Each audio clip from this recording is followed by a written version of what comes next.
The Blue Carbuncle. I had called upon my friend Sherlock Holmes upon the second morning after Christmas, with the intention of wishing him the compliments of the season. He was lounging upon the sofa in a purple dressing gown, a pipe rack within his reach upon the right, and a pile of crumpled morning papers, evidently newly studied, near at hand. Beside the couch was a wooden chair, and on the angle of the back hung a very seedy and disreputable hard felt hat, much the worse for wear and cracked in several places. A lens and a forceps lying upon the seat of the chair suggested that the hat had been suspended in this manner for the purpose of examination. "You are engaged," said I. "Perhaps I interrupt you." "Not at all. I'm glad to have a friend with whom I can discuss my results. The matter is a perfectly trivial one." He jerked his thumb in the direction of the old hat. "But there are points in connection with it which are not entirely devoid of interest, and even of instruction." I seated myself in his armchair and warmed my hands before his crackling fire, for a sharp frost had set in and the windows were thick with the ice crystals. "I suppose," I remarked, "that homely as it looks, this thing has some deadly story linked onto it. That it is the clue which will guide you in the solution of some mystery and the punishment of some crime." No crime," said Sherlock Holmes, laughing. "Only one of those whimsical little incidents which will happen when you have 4 million human beings all jostling each other within the space of a few square miles. Amid the action and reaction of so dense a swarm of humanity, every possible combination of events may be expected to take place, and many a little problem will be presented which may be striking and bizarre without being criminal. We have already had experience of such. So much so," I remarked, "that of the last 6 cases which I have added to my notes, 3 have been entirely free of any legal crime." "Precisely. You allude to my attempt to recover the Irene Adler papers, to the singular case of Miss Mary Sutherland, and to the adventure of the man with the twisted lip. Well, I have no doubt that this small matter will fall into the same innocent category. You know Peterson, the commissionaire? Yes. It is to him that this trophy belongs. It is his hat. No, he found it. Its owner is unknown. I beg that you will look upon it not as a battered billycock, but as an intellectual problem. And first, as to how it came here. It arrived upon Christmas morning, in company with a good fat goose, which is, I have no doubt, roasting at this moment in front of Peterson's fire. The facts are these. About 4 o'clock on Christmas morning, Peterson, who, as you know, is a very honest fellow, was returning from some jollification, and was making his way homewards down Tottenham Court Road. In front of him he saw, in the gaslight, a tallish man, walking with a slight stagger, and carrying a white goose slung over his shoulder. As he reached the corner of Goodge Street, a row broke out between this stranger and a little knot of roughs. One of the latter knocked off the man's hat, on which he raised his stick to defend himself, and swinging it over his head, smashed the shop window behind him.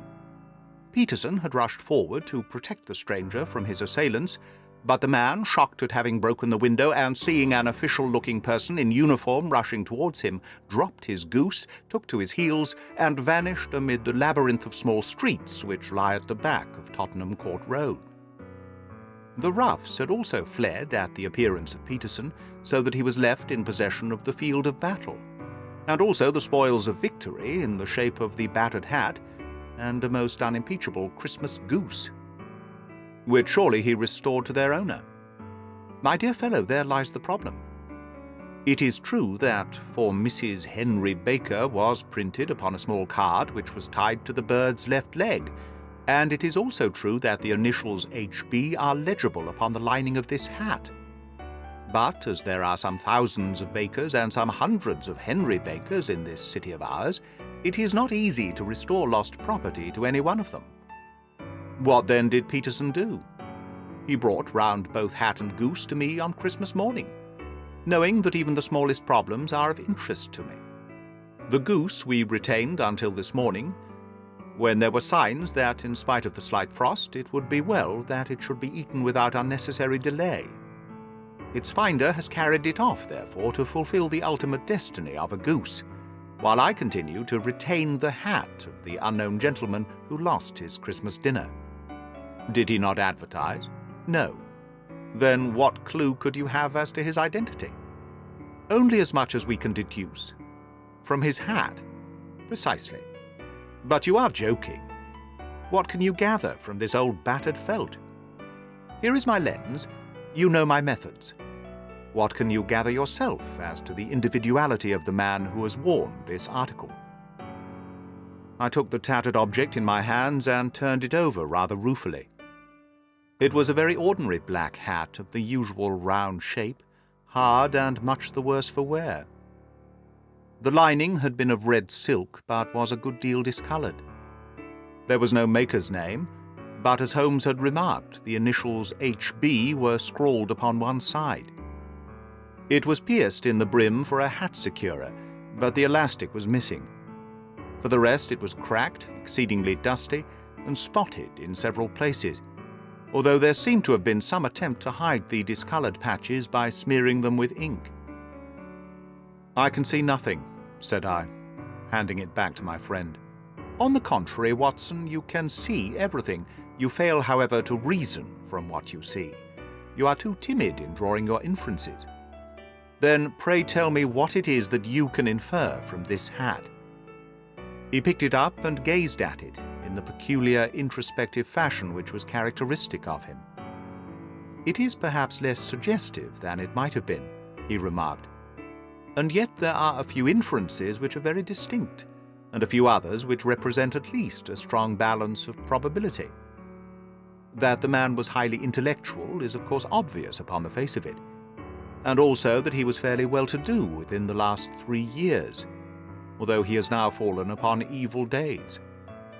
He had foresight, but has less now than formerly, pointing to a moral retrogression which, when taken with the decline of his fortunes, seems to indicate some evil influence, probably drink, at work upon him.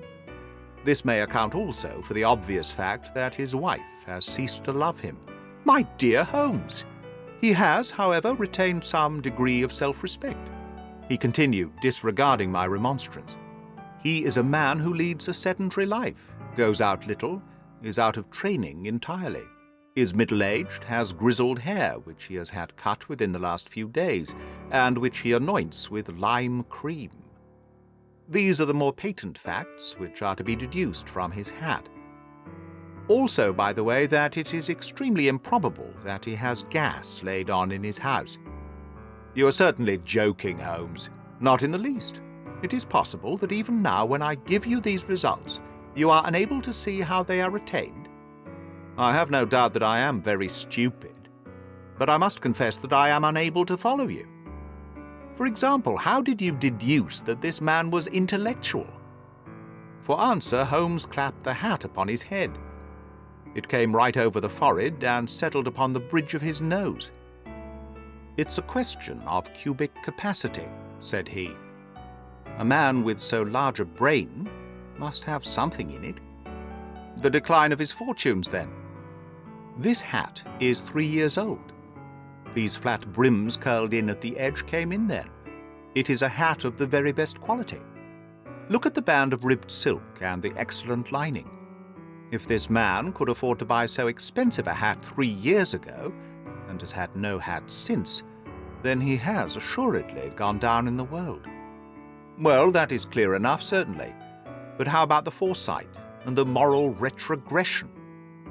Sherlock Holmes laughed. "Here is the foresight," said he, putting his finger upon the little disc and loop of the hat securer. "They are never sold upon hats. If this man ordered one, it is a sign of a certain amount of foresight, since he went out of his way to take this precaution against the wind.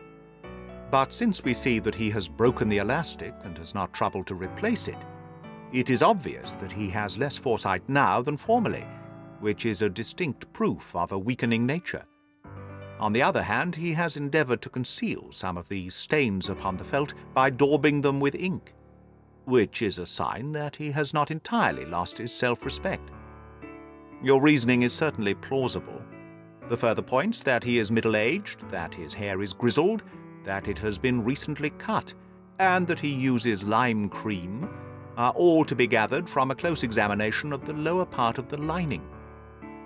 The lens discloses a large number of hair ends, clean cut by the scissors of the barber. They all appear to be adhesive, and there is a distinct odor of lime cream.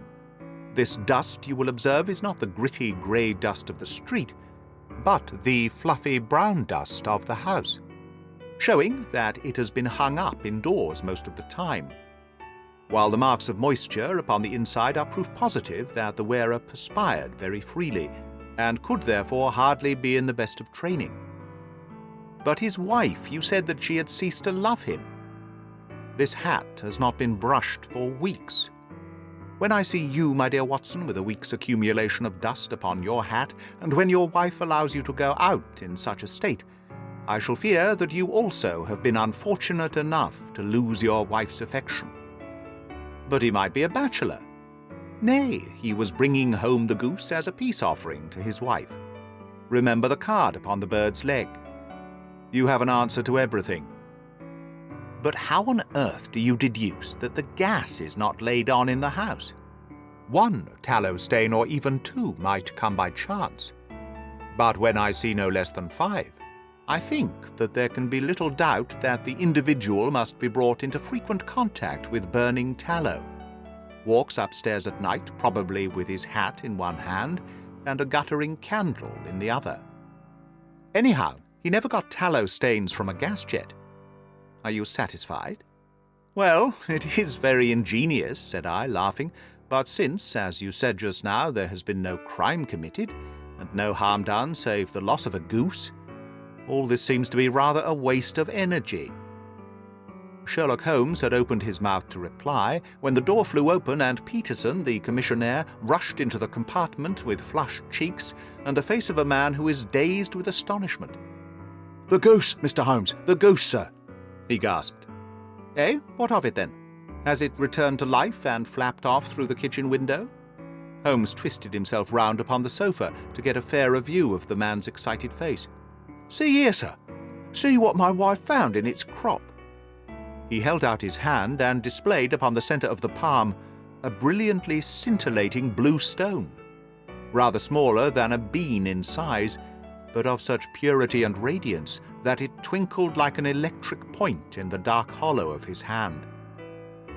Sherlock Holmes sat up with a whistle. "By Jove, Peterson," said he, "this is treasure trove indeed. I suppose you know what you have got." "A diamond, sir." "A precious stone?"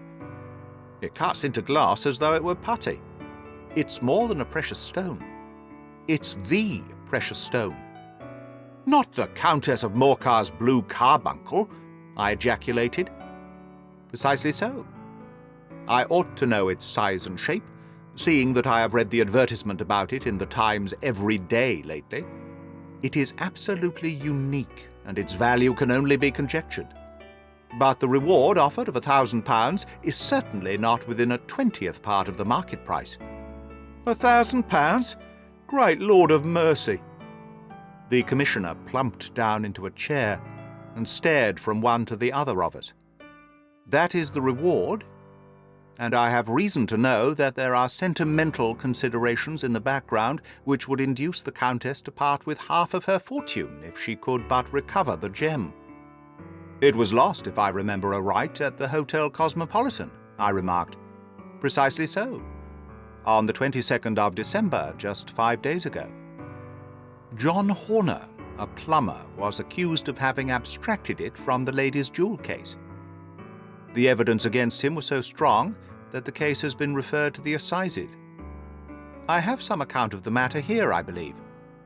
He rummaged amid his newspapers, glancing over the dates, until at last he smoothed one out, doubled it over, and read the following paragraph. "Hotel Cosmopolitan jewel robbery. John Horner, 26, plumber, was brought up upon the charge of having upon the 22nd inst. Abstracted from the jewel case of the Countess of Morcar the valuable gem known as the blue carbuncle. James Ryder, upper attendant at the hotel gave his evidence to the effect that he had shown Horner up to the dressing room of the Countess of Morcar upon the day of the robbery, in order that he might solder the second bar of the grate, which was loose. He had remained with Horner some little time, but had finally been called away. On returning, he found that Horner had disappeared, that the bureau had been forced open, and that the small morocco casket in which, as it afterwards transpired, the Countess was accustomed to keep her jewel, was lying empty upon the dressing-table. Ryder instantly gave the alarm, and Horner was arrested the same evening. But the stone could not be found, either upon his person or in his rooms. Catherine Cusack, maid to the Countess, deposed to having heard Ryder's cry of dismay on discovering the robbery, and to having rushed into the room, where she found matters as described by the last witness. Inspector Bradstreet, B Division, gave evidence as to the arrest of Horner, who struggled frantically and protested his innocence in the strongest terms. Evidence of a previous conviction for robbery having been given against the prisoner, the magistrate refused to deal summarily with the offence, but referred it to the assizes. Horner, who had shown signs of intense emotion during the proceedings, fainted away at the conclusion and was carried out of court. So much for the police court," said Holmes thoughtfully, tossing aside his paper. "The question for us now to solve is the sequence of events leading from a rifled jewel case at one end to the crop of a goose in Tottenham Court Road at the other. You see, Watson, our little deductions have suddenly assumed a much more important and less innocent aspect. Here is the stone. The stone came from the goose, and the goose came from Mr. Henry Baker, the gentleman with the bad hat, and all the other characteristics with which I have bored you. So now we must set ourselves very seriously to finding this gentleman and ascertaining what part he has played in this little mystery. To do this, we must try the simplest means first, and these lie undoubtedly in an advertisement in all the evening papers. If this fail, I shall have recourse to other methods. What will you say? Give me a pencil and that slip of paper. Now then, found at the corner of Goodge Street, a goose and a black felt hat. Mr. Henry Baker can have the same by applying at 6:30 this evening at 221B Baker Street. That is clear and concise. Very, but will he see it? Well, he is sure to keep an eye on the papers, since, to a poor man, the loss was a heavy one. He was clearly so scared by his mischance in breaking the window and by the approach of Peterson that he thought of nothing but flight. But since then he must have bitterly regretted the impulse which caused him to drop his bird. Then again, the introduction of his name will cause him to see it, for everyone who knows him will direct his attention to it. Here you are, Peterson. Run down to the advertising agency and have this put in the evening papers. In which, sir? Oh, in the Globe, Star, Pall Mall, St. James's Gazette, Evening News, Standard, Echo, and any others that occur to you. Very well, sir. And this stone? Ah, yes, I shall keep the stone, thank you. And I say, Peterson, just buy a goose on your way back and leave it here with me, for we must have one to give to this gentleman, in place of the one which your family is now devouring." When the commissionaire had gone, Holmes took up the stone and held it against the light. "It's a bonny thing," said he. "Just see how it glints and sparkles. Of course, it is a nucleus and focus of crime. Every good stone is. They are the devil's pet baits. In the larger and older jewels, every facet may stand for a bloody deed.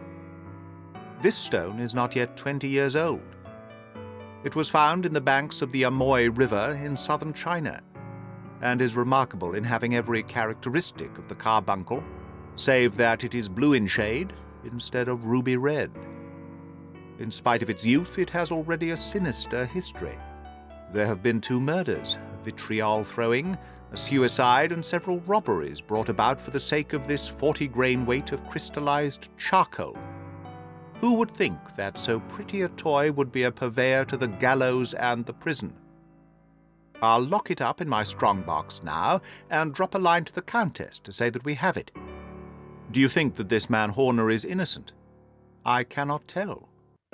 Well, then, do you imagine that this other one, Henry Baker, had anything to do with the matter?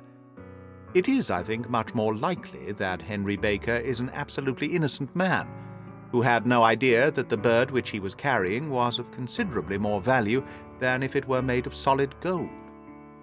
That, however, I shall determine by a very simple test, if we have an answer to our advertisement. And you can do nothing until then? Nothing. In that case, I shall continue my professional round. But I shall come back in the evening at the hour you have mentioned, for I should like to see the solution of so tangled a business. Very glad to see you. I dine at 7. There is a woodcock, I believe. By the way, in view of recent occurrences, perhaps I ought to ask Mrs. Hudson to examine its crop. I had been delayed at a case, and it was a little after 6:30 when I found myself in Baker Street once more. As I approached the house, I saw a tall man in a Scotch bonnet, with a coat which was buttoned up to his chin, waiting outside in the bright semicircle which was thrown from the fanlight. Just as I arrived, the door was opened, and we were shown up together to Holmes's room. "Mr. Henry Baker, I believe," said he, rising from his armchair, and greeting his visitor with the easy air of geniality which he could so readily assume. "Pray, take this chair by the fire, Mr. Baker. It is a cold night, and I observe that your circulation is more adapted for summer than for winter. Ah, Watson, you have just come at the right time. Is that your hat, Mr. Baker?" "Yes, sir. That is undoubtedly my hat." He was a large man with rounded shoulders, a massive head, and a broad, intelligent face, sloping down to a pointed beard of grizzled brown. A touch of red in nose and cheeks, with a slight tremor of his extended hand, recalled Holmes's surmise as to his habits. His rusty black frock-coat was buttoned right up in front, with the collar turned up, and his lank wrists protruded from his sleeves, without a sign of cuff or shirt. He spoke in a low staccato fashion, choosing his words with care, and gave the impression generally of a man of learning and letters who had had ill usage at the hands of fortune. "We have retained these things for some days," said Holmes, "because we expected to see an advertisement from you giving your address. I am at a loss to know why you did not advertise." Our visitor gave a rather shamefaced laugh. "Shillings have not been so plentiful with me as they once were," he remarked. "I had no doubt that the gang of roughs who assaulted me had carried off both my hat and the bird. I did not care to spend more money in a hopeless attempt at recovering them. Very naturally. By the way, about the bird. We were compelled to eat it."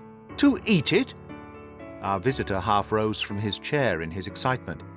"Yes. It would have been no use to anyone had we not done so. But I presume that this other goose upon the sideboard, which is about the same weight and perfectly fresh, will answer your purpose equally well?" "Oh, certainly, certainly," answered Mr. Baker with a sigh of relief. "Of course, we still have the feathers, legs, crop, and so on of your own bird, if you so wish." The man burst into a hearty laugh. "They might be useful to me as relics of my adventure," said he, "but beyond that, I can hardly see what use the disjecta membra of my late acquaintance are going to be to me.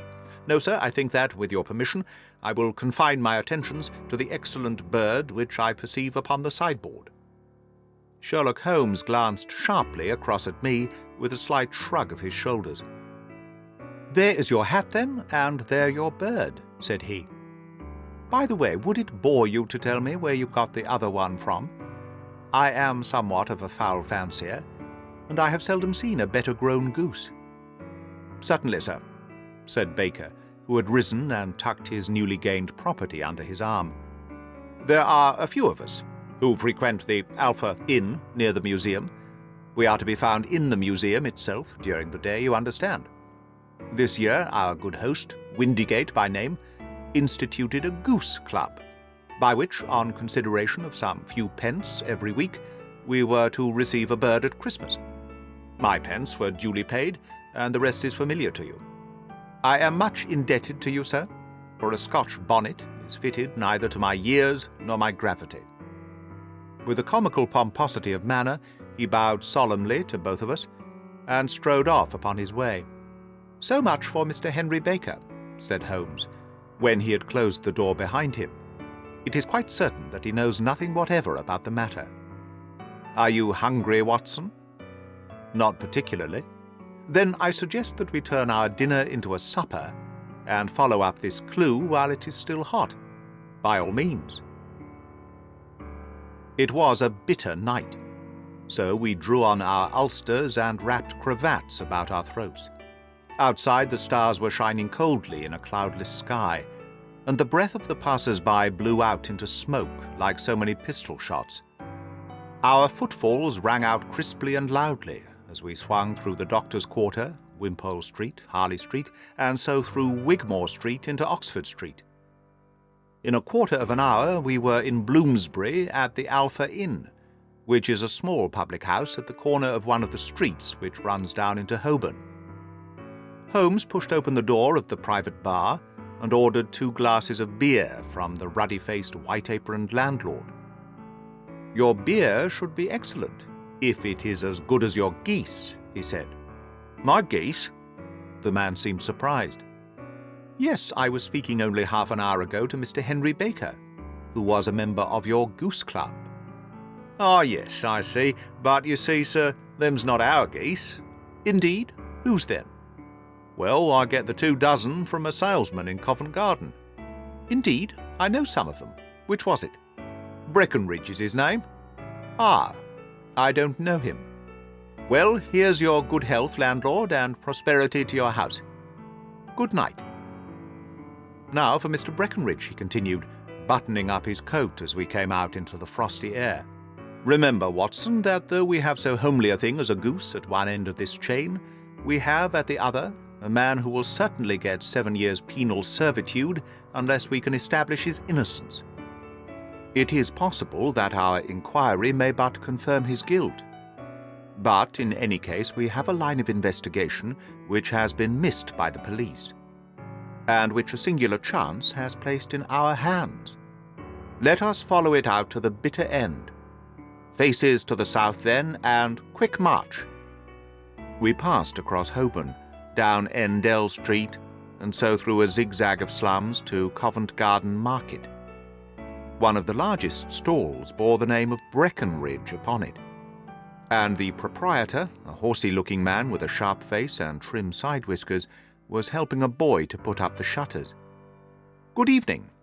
It's a cold night," said Holmes. The salesman nodded and shot a questioning glance at my companion. "Sold out of geese, I see," continued Holmes, pointing at the bare slabs of marble. "Let you have 500 tomorrow morning." "That's no good." "Well, there is some on the stall with the gas flare." "Ah, but I was recommended to you." "Who by?" "The landlord of the Alpha." "Ah, yes, I sent him a couple of dozen." "Fine birds they were, too. Now, where did you get them from?" To my surprise, the question provoked a burst of anger from the salesman. "Now then, mister," said he with his head cocked and his arms akimbo, "what are you driving at? Let's have it straight now." "It is straight enough. I should like to know who sold you the geese which you supplied to the Alpha." "Well then, I shan't tell you, so now." "Oh, it is a matter of no importance, but I don't know why you should be so warm over such a trifle." "Warm? You'd be as warm, maybe, if you were as pestered as I am. When I pay good money for a good article, there should be an end of the business. But it's, where are the geese, and who did you sell the geese to, and what will you take for the geese? One would think they were the only geese in the world, to hear the fuss that is made over them."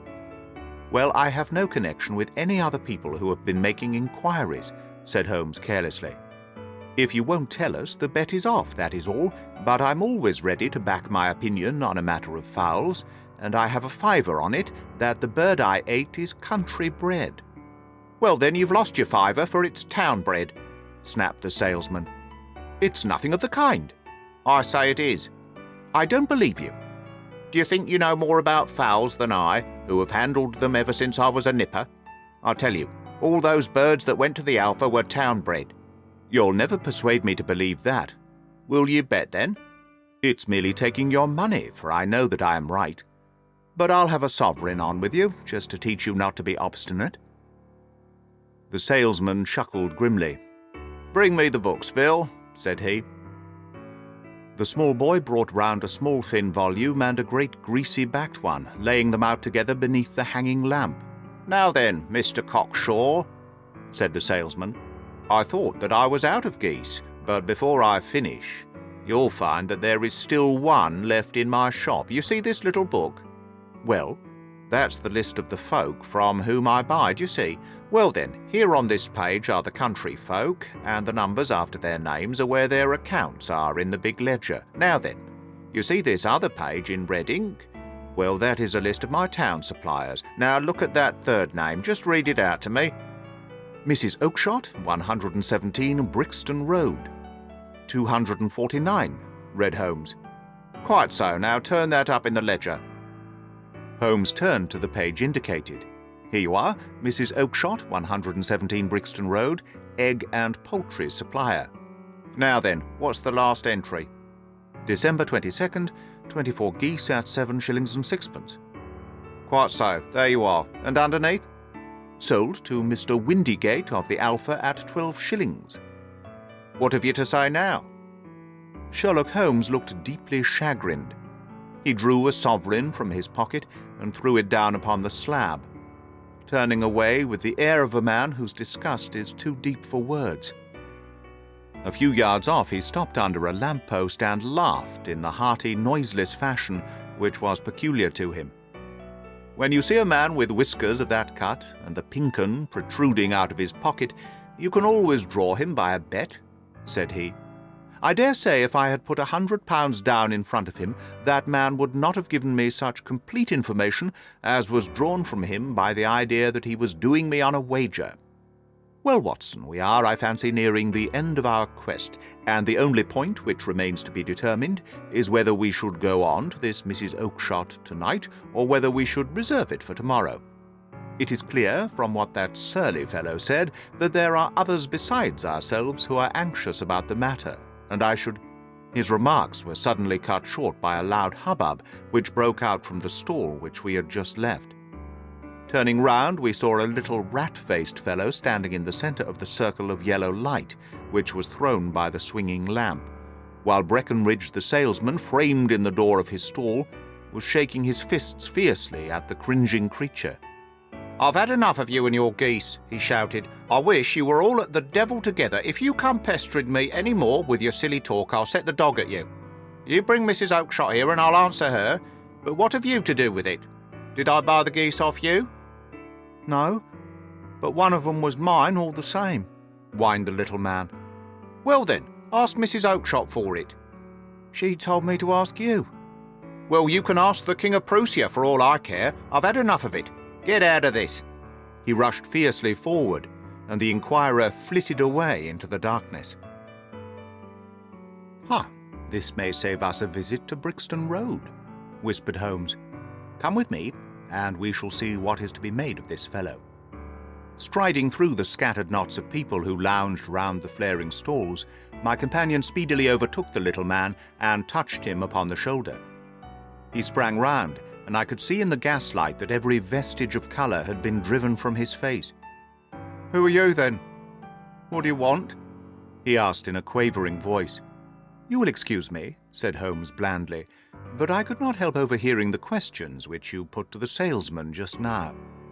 I think that I could be of assistance to you." "You? Who are you? How could you know anything of the matter?" "My name is Sherlock Holmes. It is my business to know what other people don't know. But you can know nothing of this."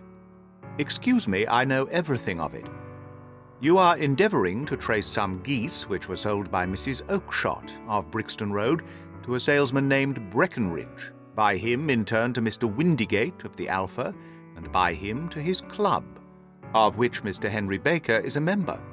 "Oh, sir, you are the very man whom I have longed to meet," cried the little fellow with outstretched hands and quivering fingers. "I can hardly explain to you how interested I am in this matter." Sherlock Holmes hailed a four-wheeler which was passing. "In that case, we had better discuss it in a cosy room, rather than in this windswept marketplace," said he. "But pray tell me, before we go further, who it is that I have the pleasure of assisting." The man hesitated for an instant. "My name is John Robinson," he answered with a sidelong glance. No, the real name," said Holmes sweetly. "It is always awkward doing business with an alias." A flush sprang to the white cheeks of the stranger. "Well then," said he, "my real name is James Ryder." "Precisely so, head attendant at the Hotel Cosmopolitan.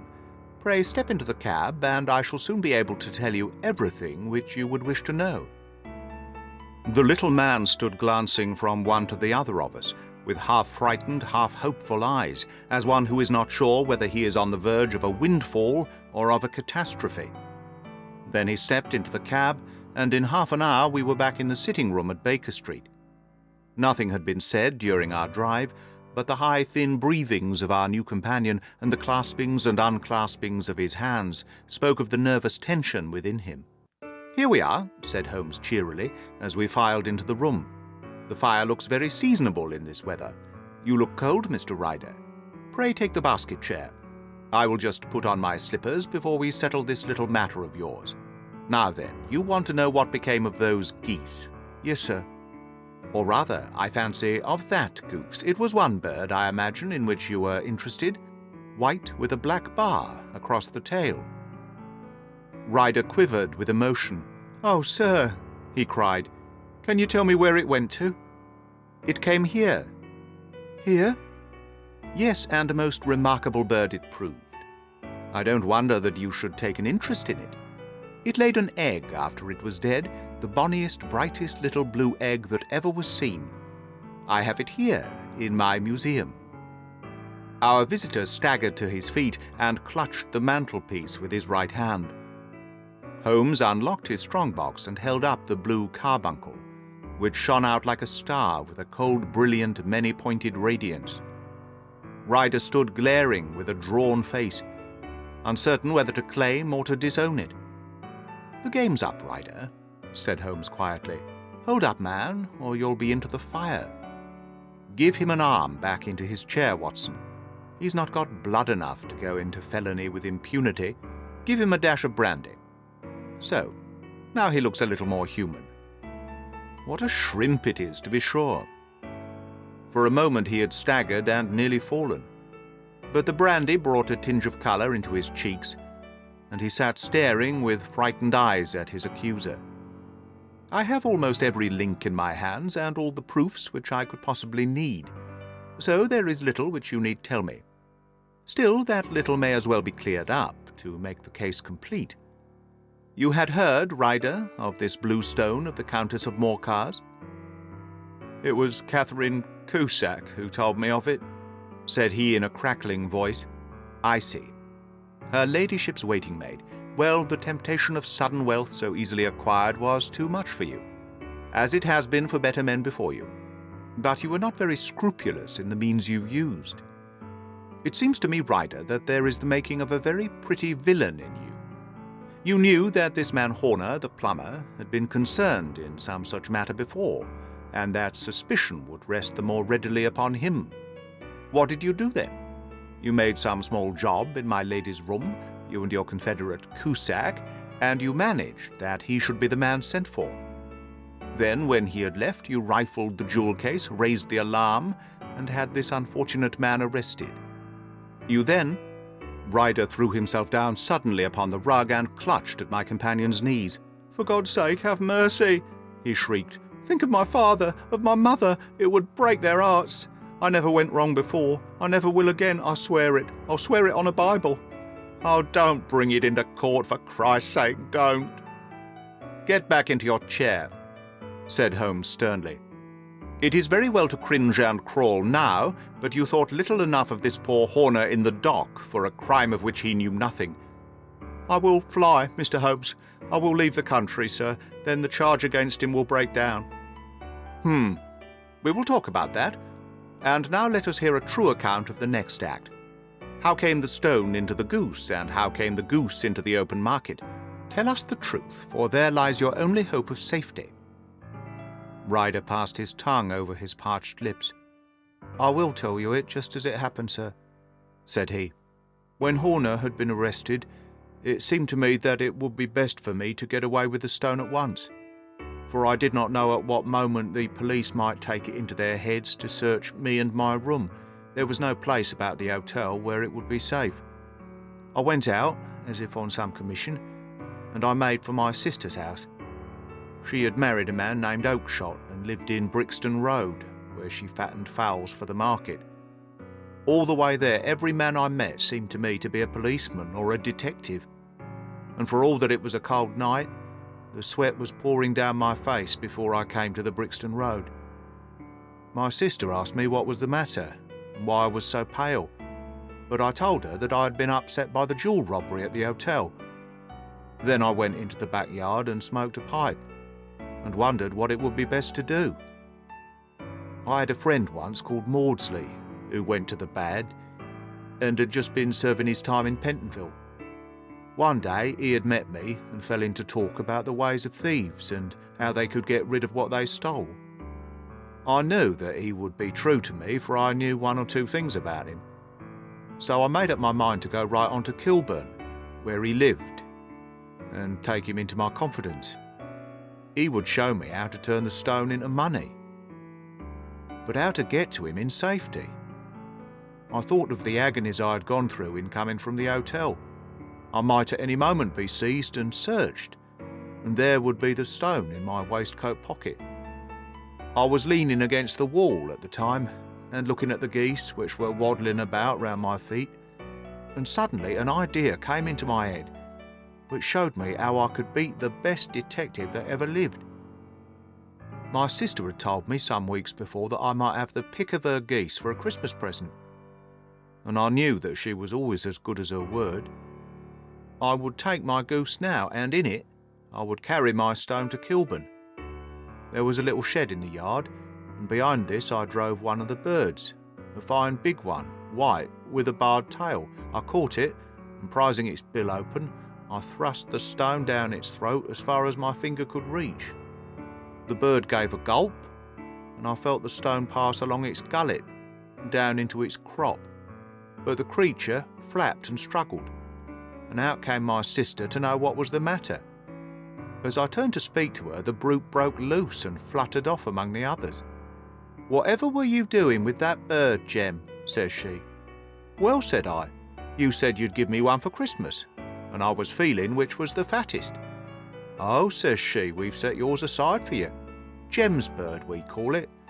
It's the big white one over yonder. There's 26 of them, which makes one for you and one for us, and 2 dozen for the market." "Thank you, Maggie," says I, "but if it's all the same to you, I'd rather have that one I was handling just now." "The other is a good £3 heavier," she said, "and we fattened it expressly for you."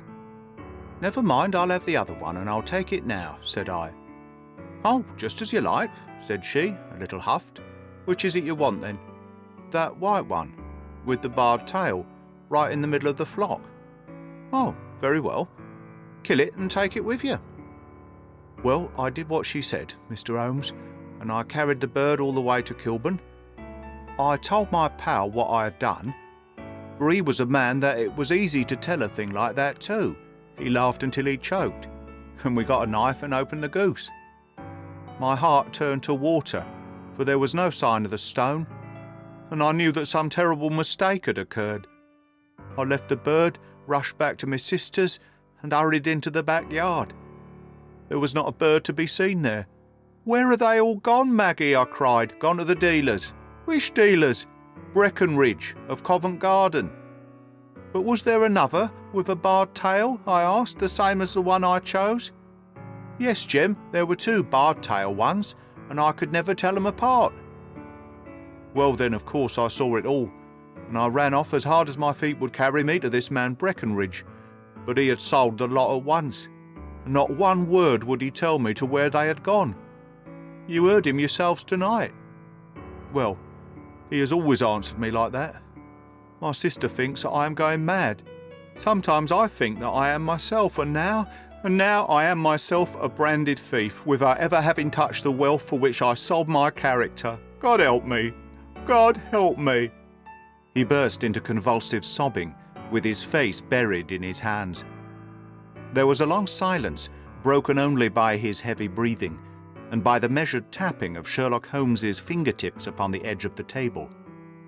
Then my friend rose and threw open the door. "Get out," he said. "What, sir? Oh, heaven bless you!" "No more words. Get out." And no more words were needed. There was a rush, a clatter upon the stairs, the bang of a door, and the crisp rattle of running footfalls from the street. "After all, Watson," said Holmes, reaching up his hand for his clay pipe, "I am not retained by the police to supply their deficiencies. If Horner were in danger, it would be another thing. But this fellow will not appear against him, and the case must collapse. I suppose that I am commuting a felony, but it is just possible that I am saving a soul. This fellow will not go wrong again. He is too terribly frightened. Send him to jail now, and you make him a jailbird for life. Besides, it is the season of forgiveness. Chance has put in our way a most singular and whimsical problem, and its solution is its own reward. If you will have the goodness to touch the bell, Doctor, we will begin another investigation, in which also a bird will be the chief feature."